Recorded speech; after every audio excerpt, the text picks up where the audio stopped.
Wow. Wow. What's up, good people and Eagle fans? Mark Holmes here, and as always, I want to say thank you all for watching, commenting, subscribing, and being part of the Joe Boo Sports Report. Without you guys, as well as you ladies, you know that this literally does not work. We have breaking news. Daneil Jones has cleared waivers and now is a free agent available to sign up with any team that he wants to. Now, of course, the team was going to need to want him as well.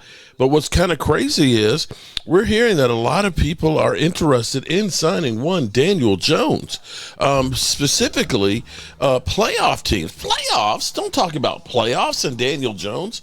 The Minnesota Vikings and apparently the Baltimore Ravens are both interested in signing Daneil Jones. That's really interesting, to say the least. Now, of course, we have people saying that the Cowboys should be interested in signing Daneil Jones to have some relevance for the rest of the season and so on.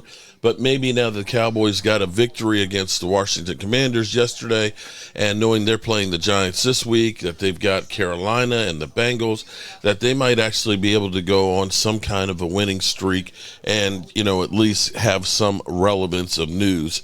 This will start the speculation of, well, if the Cowboys turn around somehow and end up getting to be 8-9 or 9-8, then you start the speculation of, well, maybe Mike McCarthy should stay. Maybe they should stay the course with all the injuries. They turned it around. They started playing well and yada, yada, yada. You know how that is. The Cowboys, regardless of what you think of them, help to move the needle.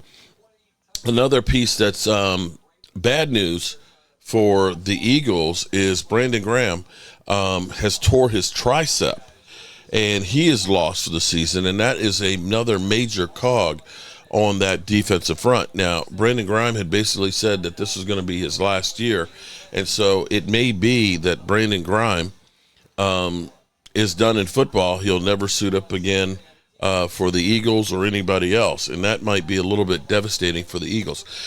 Now, the Eagles, man, boy, Saquon Barkley, the Giants have to be literally shaking their heads looking at right now Saquon, who I have to be honest with you, I was wrong. I was completely wrong because I said Saquon Barkley, I think they're going to run him into the ground, and he ends up typically, as he's been with the Giants, has been worn down by the end of the season and not as effective. And I said, watch out for that Eagles.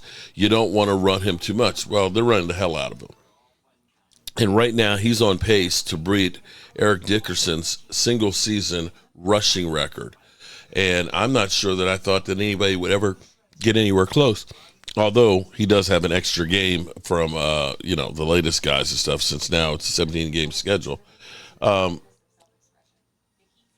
And I said back in July that I thought he was overrated.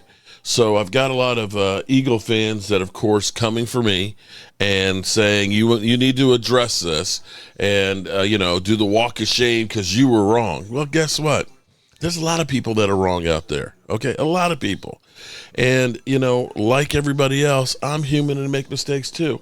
And I'm also a Cowboys homer. So I'm not going to look at this and say, oh, Saquon Barkley's going to do great things. I'm, of course, trying to get some shit on you guys to talk smack about and piss you off and get under your skin. And apparently I did exactly that. And speaking of being pissed off and under people's skin, I'm going to be on Game Time Brian's channel. I'm going to stream it here. I won't be able to comment because I'll be focusing in on those. Make sure you guys check out Game Time Brian's channel and subscribe, and follow him. He's got Bad Dog and Cop Pizzle, two Giant fans that will probably be crying tonight. Although Pizzle, he's always fighting. So we'll see where all that goes. But it is what it is. All right, good people. As always, I appreciate you all. And I'll see you in a little bit.